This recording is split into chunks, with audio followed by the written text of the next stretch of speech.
Bonjour à tous, on se retrouve aujourd'hui pour un point lecture. Donc aujourd'hui je vais vous présenter les trois livres comme d'habitude et puis je vais vous présenter quelque chose d'un petit peu spécial à la fin de cette vidéo si vous la regardez jusqu'au bout. Le premier livre dont je vais vous parler, il s'agit de Attirance, le baiser des sirènes de Anne Greenwood Brown aux éditions Macadam. On retrouve en fait Calder et sa famille, et donc Calder est un homme sirène et il traîne avec ses sœurs. Et en fait, ils veulent tuer un humain parce que leur mère est morte un peu à cause de lui, on ne sait pas trop. Et ils vont monter tout un plan pour tuer cet humain. Et notamment, Calder va devoir se rapprocher de sa famille à lui en se rapprochant d'une des deux sœurs, et donc en l'occurrence de Lily. Donc c'est bien sûr une histoire un peu, enfin voilà, on devine tout de suite que c'est une histoire d'amour entre Calder et Lily. Malgré ça, j'ai beaucoup aimé notamment au début toutes les idées qu'on trouve dans ce livre-là, à savoir sur les sirènes. Donc les sirènes là-dedans, c'est c'est des meurtriers.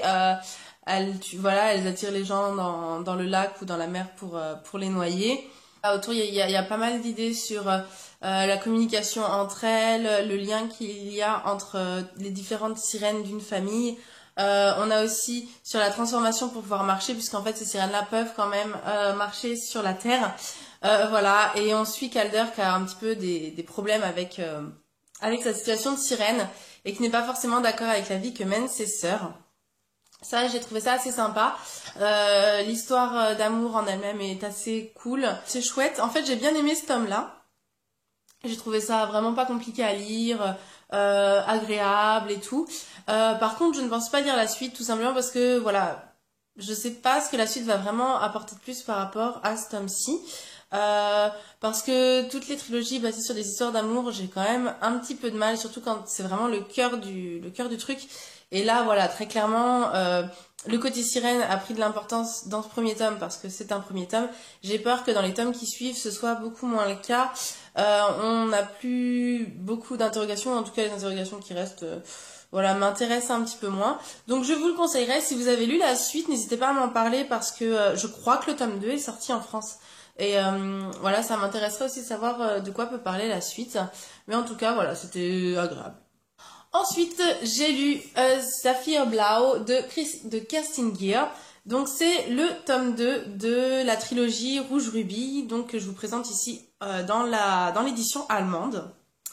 Donc il ressemble à ça, en fait c'est un hardback avec une couverture un peu en relief dans différents tons de bleu, et le livre en lui-même est en bleu ciel comme ça.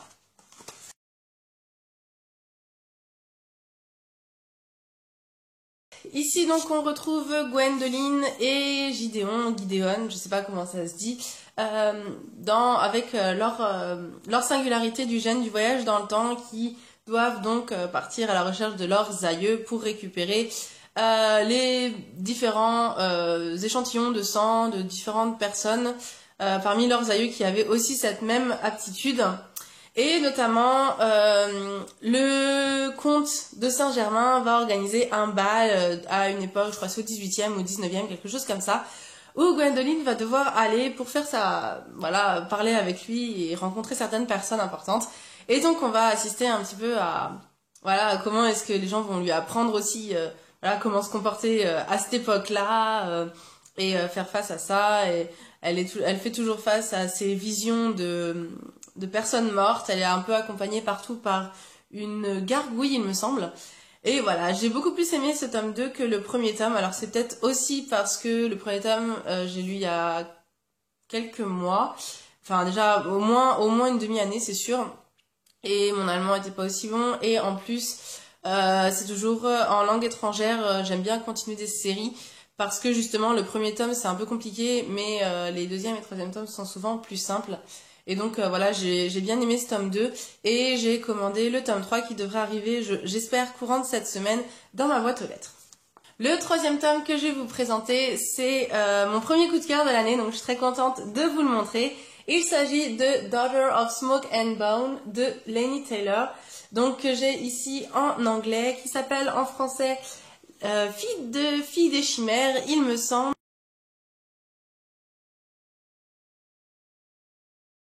Et la trilogie s'appelle La Marque des Anges. Donc ici, c'est le tome 1 que j'avais vu sur les chaînes anglo-saxonnes, notamment sur la chaîne de Kelly Tastic, qui dit souvent que c'est sa trilogie préférée. Et effectivement, j'ai absolument adoré ce tome 1 parce que il y a des trop bonnes idées qui vont bien tout ensemble, même si au début on se dit c'est un peu genre la fille elle a mis ses délires dans son livre, mais en fait non, il y a vraiment des super bonnes idées. On est à Prague. Et en fait, on va suivre Caro, qui a été élevée par une espèce de famille adoptive de chimères. Voilà, elle a une femme qui est mi-femme, mi-serpent. Elle vit dans ce monde-là, et même si elle sait qu'elle ne doit pas en parler autour d'elle, pour elle, voilà, c'est normal. Par contre, elle en connaît vraiment pas beaucoup sur leur origine et enfin, voilà, elle est juste là comme ça, elle a été élevée par eux, mais on répond pas souvent à ces questions. Elle est dans un magasin où, en fait, à chaque fois qu'on ouvre la porte de ce magasin pour sortir, on peut aller un peu où on veut dans le monde. Donc, c'est-à-dire que la porte peut s'ouvrir aussi bien à Paris que au Maroc, que voilà, enfin vraiment partout. Et elle fait parfois des missions donc pour son tuteur, qui est de récupérer des dents. En fait, elle fait intermédiaire entre des gens qui vont lui donner des dents et son tuteur qui va donner soit de l'argent, soit des souhaits. Donc il y a plusieurs grades entre guillemets de souhaits. Et voilà, il échange des souhaits contre des dents dans le meilleur des cas. Et voilà, on est dans ce truc-là, vachement space. Cet ado qui est en école d'art, qui vit avec ça. Et bien sûr, il va se passer un truc. Et bien sûr, elle va se retrouver dans un enchaînement d'événements complètement ouf. Et elle va apprendre plein de choses sur elle, sur sa famille adoptive, sur ses origines. Voilà, et tout ça. Et voilà, j'ai trouvé toutes les idées. Enfin, moi, je sais pas, moi, quand j'ai lu que son tuteur, il troquait des dents, je me suis dit, comment ça, des dents, quoi? Enfin, sérieux? Et en fait, voilà, je trouve que c'est ça que j'ai adoré dans ce livre, c'est que voilà, toutes les 50 pages ou toutes les 30 pages, il y a toujours une idée qui surgit et j'ai vraiment adoré. J'ai par contre très hâte de lire le tome 2 et le tome 3, que là par contre c'est sûr, celle-là je vais la continuer. Et je m'étonne en fait de pas en avoir trop entendu parler, enfin même pas du tout en français. Je pense que c'est dû à la couverture, donc je vous l'ai mis plutôt quand il y a la citation qui apparaît pour que vous puissiez la reconnaître. La couverture française est vraiment pas terrible.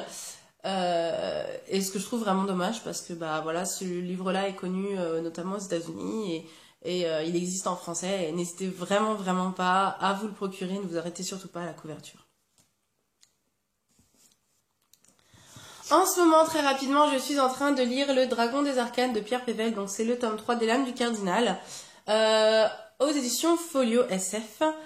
Voilà, c'est le dernier tome de cette trilogie. Je veux finir cette trilogie, comme ça m'en fait encore une de terminer. Et pour l'instant, donc, je suis à plus de la moitié et j'aime beaucoup, en tout cas, j'aime plus que le tome 2 et ça me fait plaisir.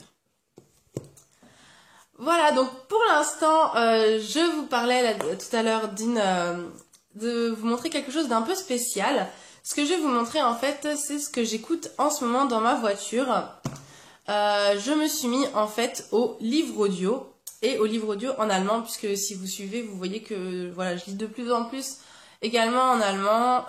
En fait, je vais bientôt déménager en Allemagne, c'est la raison pour laquelle vous voyez des livres en allemand et vous allez en voir en fait de plus en plus. J'espère, je vais essayer en tout cas de vous en parler, surtout s'ils existent en français et voilà, dites-moi si ça vous intéresse ou pas. Et donc je vous montre en fait les deux livres audio que j'ai achetés en allemand. Donc ici on a le Percy Jackson, donc c'est le tome 1 et de Rick Riordan. Et ici on a Harry Potter, donc ça c'est le tome 6, donc Le Prince de Sang Mêlé de J.K. Rowling. Donc pourquoi j'ai pris le tome 6? Parce que c'est mon préféré et parce que j'étais en train de lire et je m'étais arrêtée au tome 6. J'écoute ça dans ma voiture parce que voilà, dans ma voiture, bah, enfin moi je prends pas les transports en commun, donc je ne peux pas lire pendant les transports en commun, mais ça me permet voilà de passer voilà de faire de mon temps de trajet quotidien quelque chose d'utile. Et en fait, je trouve ça super intéressant pour notamment les langues étrangères. Alors c'est sûr qu'il faut un minimum de niveau, peut-être un niveau un peu plus élevé que pour lire un livre. Mais je pense qu'il faut un niveau moins élevé que pour, par exemple, comprendre un film. Parce que, en fait, dans les livres audio, déjà, ce sont lus par des professionnels qui mettent les voix et l'intonation. Et enfin, moi, Harry Potter, quand il y a du fourche-langue ou que Dumbledore y parle ou que, voilà, ou que Dobby y parle, ça me fait... J'ai trop l'impression d'y être, quoi. J'ai vraiment l'impression d'être dans un film que je me fais moi-même. Et je trouve que c'est vraiment génial. Et donc, et en plus, surtout, la diction est très claire. C'est-à-dire que voilà, comme ils lisent un texte, je trouve que c'est beaucoup plus simple à comprendre que un film où il va y avoir voilà, du parler, où il va y avoir des expressions, enfin des choses en tout cas qui sont liées justement à la façon de parler. Et même en anglais, je trouve que c'est une bonne idée. En allemand, ça existe beaucoup, on en trouve assez couramment en Allemagne. Percy Jackson, en fait, il y a 4 CD. Je vais vous montrer un peu à quoi ça ressemble. Donc, ça existe aussi en version MP3. Hein. Donc, en fait, Percy Jackson, il y a 4 CD. Et en fait, c'est en voyant le Harry Potter, comme vous l'avez déjà vu, il est énorme. En fait, c'est en voyant Harry Potter que je me suis rendu compte qu'en fait, Percy Jackson, c'était une version abrégée. Et qu'en fait, en Allemagne, ils font beaucoup de versions abrégées des livres.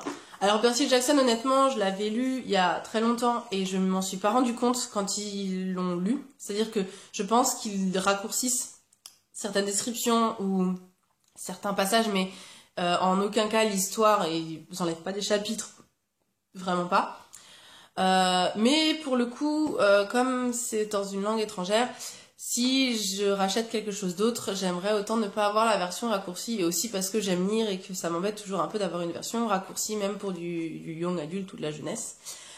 Et Harry Potter, donc, il est comme ça, et il fait en fait 22 CD. Voilà. Donc j'ai un gros paquet de CD comme ça. Les 3 derniers sont encore dans ma voiture puisque je n'ai pas fini. Et donc il y a à peu près 24 heures et quelques de lecture, quoi.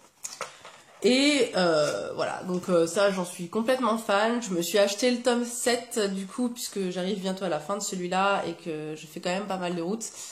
Et voilà, donc je voulais vous en parler, je voulais vous montrer ce que c'était. C'était un peu ma découverte, notamment en langue étrangère. J'avais déjà entendu des livres audio en français gratuits, voilà, que des gens font. Mais c'est vrai que les professionnels, on sent vraiment la différence dans il y a une recherche des voix qui vont être faites, de l'intonation qui sont vraiment dingues. Et puis surtout en langue étrangère, c'est vraiment aussi un moyen de voir où est-ce qu'on en est et d'apprendre certaines choses. Et voilà, je trouve que c'est vraiment une très très bonne idée si vous voulez le faire, même en anglais, bien sûr que ça existe. Et c'est vraiment génial. Voilà. C'est tout pour cette vidéo. Comme d'habitude, on se retrouve dans la prochaine vidéo et n'hésitez pas à me dire ce que vous êtes en train de lire. Si vous avez lu les suites de séries que je vous ai présentées, n'hésitez surtout pas à m'en parler. Et puis si vous connaissez des livres audio ou si en tout cas vous en avez déjà écouté, n'hésitez pas à me le dire. Et puis moi, je vous dis à bientôt. Ciao!